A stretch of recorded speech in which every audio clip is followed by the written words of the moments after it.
currently have a work in progress design doc. I'm currently gauging interest in would-be support. Can you send me on Twitter? Because Favin and I, we've been talking about it for a little while. We were like, we should get together. And who cares if it never becomes a thing and it just stays as a design doc, but the problem is Favin and I are like, okay, we've got some ideas. We need to find someone who knows how to make a game. You know? That's basically, I'm currently trying to learn the Unreal Engine.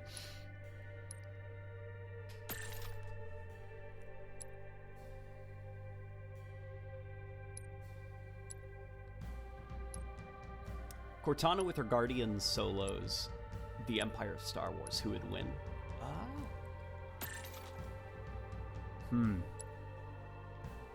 Who would win? Well, I feel like No, that was a Freudian slip. I feel like Cortana would absolutely spank the Empire, right?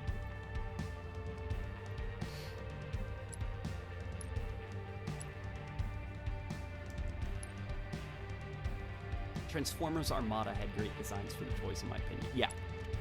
The designs for Transformers Armada slapped. They were so good. They were very, very good. Andrew Heisendrive says, in my opinion, Last Night gave us a sweet barricade redesign. Still greeble, but with a simpler silhouette and cool details. Like the Punish and Enslave Knuckle Dusters. Also, Shatter is Tommy Decepticamami. Deceptimami. Shatter, she's the Bayverse villain, right? Or no, not the Bayverse villain. She's the Bumblebee villain, right? She seemed cool. I also thought it was cool that in that Bumblebee movie, they were both, it was two Decepticons and they were triple changers, which means they have a robot mode and then two vehicle modes that they can alternate between, and they both chose aerial vehicles and car modes, so they didn't even bother using landing gear in their aircraft modes. So what they did was they dropped down from the sky, transformed into cars, and used that as their landing gear, and then the slowing down of momentum from shifting into a car, they then switched into robot mode and did like little somersaults and then got up and started walking. Like they went through 3 forms just to land. It was like, that was cool. That was cool looking.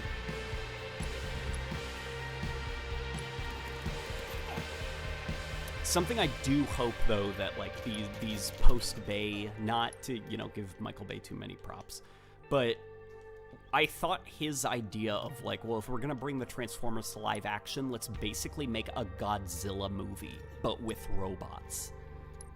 Whereas, even he went on, he became more fixated on like, I don't know, like these kind of like unrealistic camera angles that are kind of like floating around because the whole environment is CGI and it's all fake and it feels kind of more like a video game. I think of like the Bumblebee fight scenes where they were very easy to follow, but they didn't feel grounded in reality because how's the camera operator getting these shots?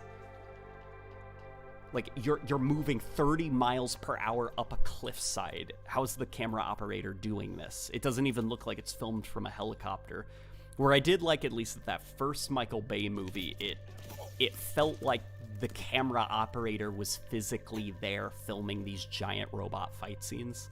And I'm worried that the new reboot for the Transformers coming up, Rise of the Beasts, they're gonna not remember that aspect of what made those movies so fun to watch in the movie theater. And they're just gonna have like the floaty cartoon camera that's like flying around in an unrealistic way. And it's kind of detract from the feeling of, whoa, giant robot, and you feel more like you're watching a CGI render in a game.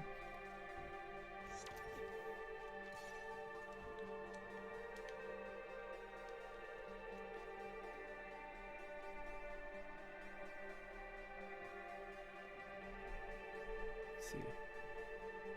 The Empire will put up a good fight with their numbers, but I think the fact that Cortana has access to all Forerunner weapons, she would find something to win. I don't even think she would need something to win. I think she would just win. Like, the Empire, they'd be like, the Death Star. It can destroy a planet, and it takes 4 hours to charge.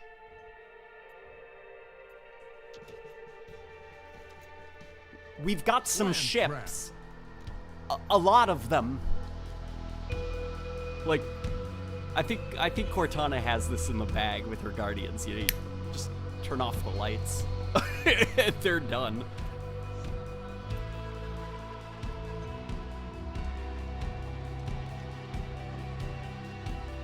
Lethargic Kitten says the working title is Trinity. I'm making everything equally distinct, inspired by a bit of Half-Life and weapon vehicle designs. It's interesting. You should, if you feel free to talking about it. I'd be curious to see what you have going on. Ron Perlman is the voice of Optimus Prime Mole in the upcoming Transformers movie. Not to be confused with Optimus Prime. So it's Optimus Prime Mole is a character from the cartoon Beast Wars. His name's Primal. Guess what he turns into? He turns into a moon. And unlike Optimus Prime Mole is not very experienced. He's just like, he runs like a schlubby repair crew that has to follow Megatron back in time to prehistoric Earth and stop him from killing Optimus.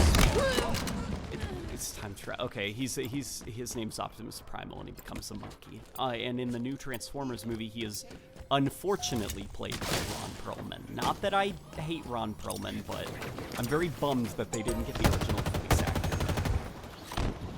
If you want to know who he was, his name is Gary Chalk, but you might know him as the dad of Aloy in Horizon.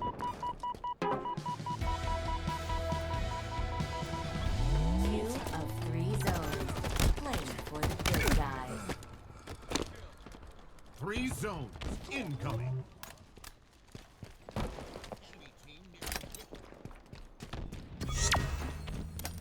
In Beast Wars, there's a whole duly noted and ignored. Yeah, where that line comes from. Duly noted and ignored. I forgot what it was that happened, but it was something along the lines of.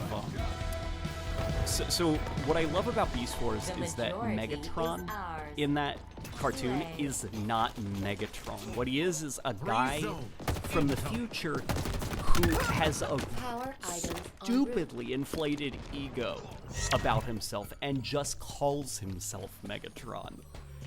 And he, at some point, like when his ego is just off the rails at the end of the series, and he like thinks he's a god, which he's very funny.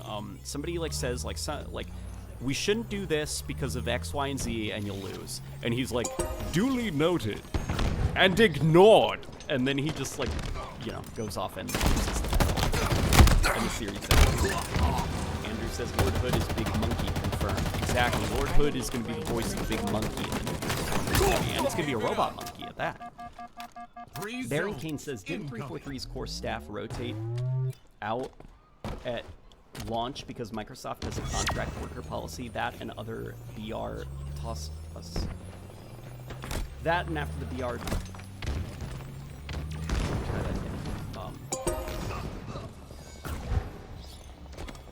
That and after the VR tossed us onto the bus, I refuse to support Infinite. Also, I have UE programming experience animation kills projects.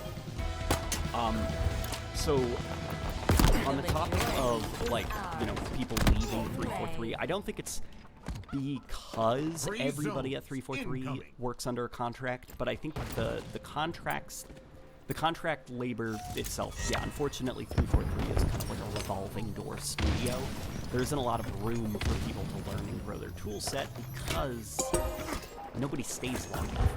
But something about contract work is it's not like this boogeyman awful thing, you know? contract work has its purpose, and it's actually, like, even Bungie used contract work working on, like, their Two Halo of titles. 3 zones. It's just Play about for if, the like, good a guys. lot of your Power series items incoming. is 3 structured zones that way. incoming. Baron Kane says BR equals Bonnie Ross. Oh, well, people are saying about Bonnie Ross saying Halo needs to be open to a broad demographic. And not just fans. I feel like that's just common sense for any IP.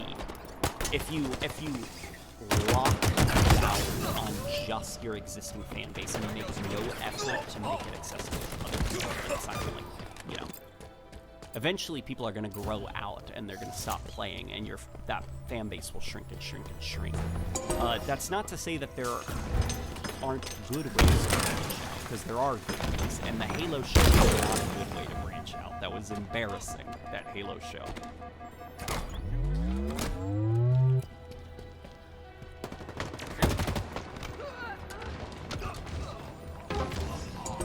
Victory. How's the UI loading it? I have no idea on the computer. I'm playing on the Xbox, and it feels, I mean, like mostly the same, you know? In fact, if we want, we can check and see if any UI elements failed to load after this.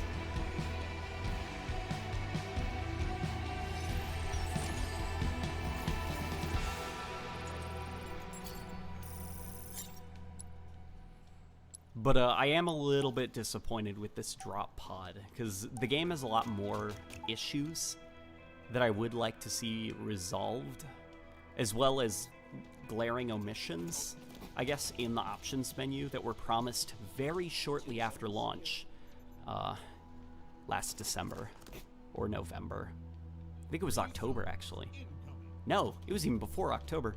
Remember how they said that the weapon cradles at the bottom of the screen were simply too small, and that they agreed with the community, and that a bigger weapon cradle would be arriving very shortly after launch.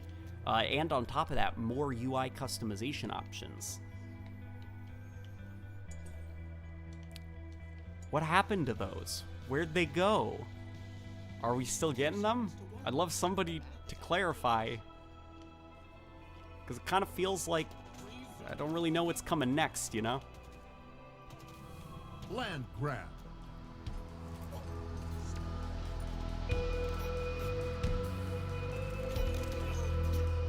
Remember ray tracing?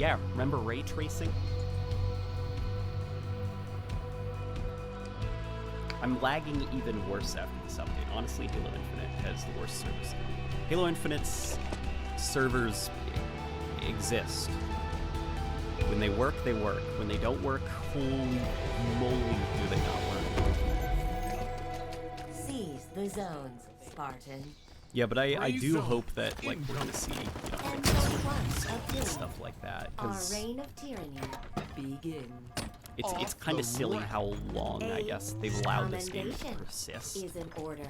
without, you know, like, overhauls of code and networking and stuff like that. It still feels like the same game at launch.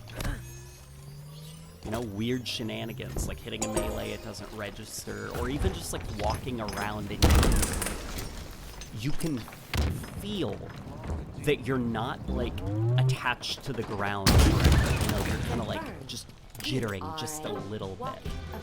You know, or you try to reload and the reload is slightly delayed, like your button inputs. Like there's something going on under the hood. 3 zones incoming. I'd rather have motion blur instead of ray tracing. Me too. I would kill for Halo to get back motion blur, even if it's like a cool looking simulated motion blur effect like Halo 3 and ODST had. Or even Reach. No, Reach. People's issues with Reach were not the motion blur. That like ghostly, smoothly damaged looked, that was not motion blur that did that. It was an awful form of temporal anti-aliasing that kind of used, it was either the next frame or the previous frame to reconstruct the image and make it look clearer, but what it ended up doing is ghosting frames together. So what you got was a bleed of the previous frame into the current frame, and it looked smeary, it looked off. The actual motion blur effects that Reach had actually looked a lot like Halo 3's, but more improved.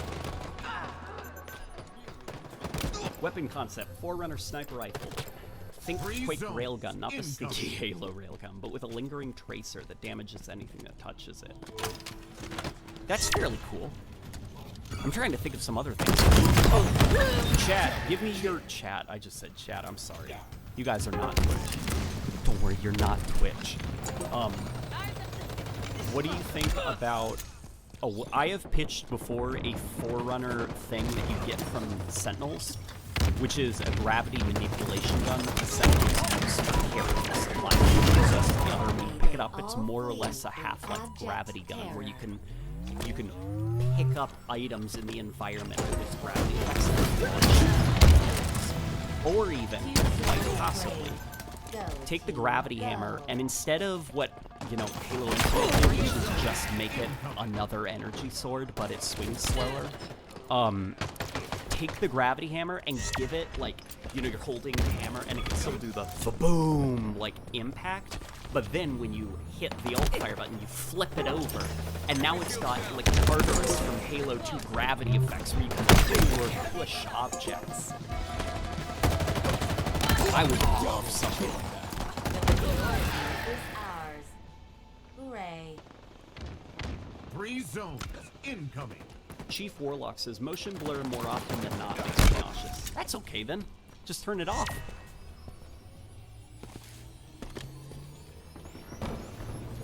A good motion blur. A good motion blur is radial. It's along the edges with the center of the screen staying crystal clear, but the limbs of characters are blurred, so they look really filmed and cinematic. Hey guys, we finished the battle pass. Here, let's look at what we got for M41 Spanker available. Okay, so this is my armor, so Confirmed. you know, it's nothing special, You but are it's a unfortunate. walking apocalypse. Hostiles claim 2 zones. Boo. Double That's okay, kill. it kind of 2 reminds me of an zones ODST helmet. incoming.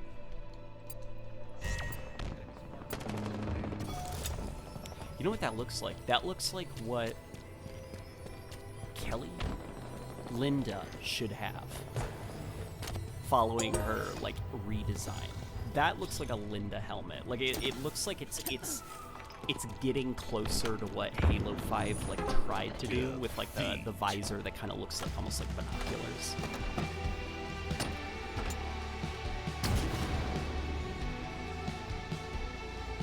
That's cool. That's cool. That's a chieftain. Chieftain armor plate, right?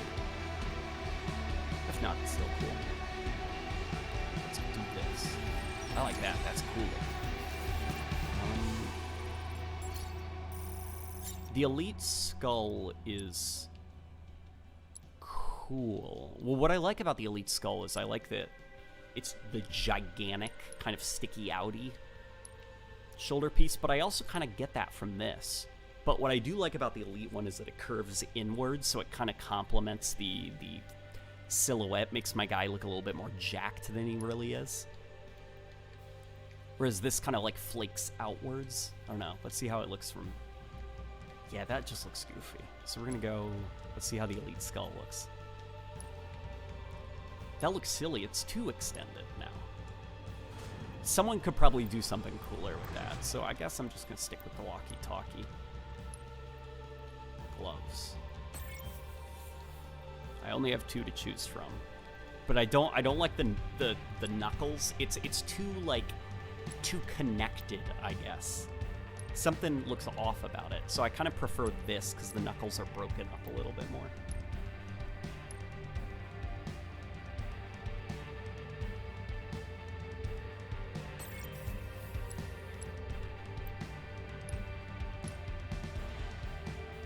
Let's see. Do I have a sense of pride and accomplishment because I finished the battle pass? Surprisingly, no. And I'm in for a long 5 months. I'm sticking with the health pack.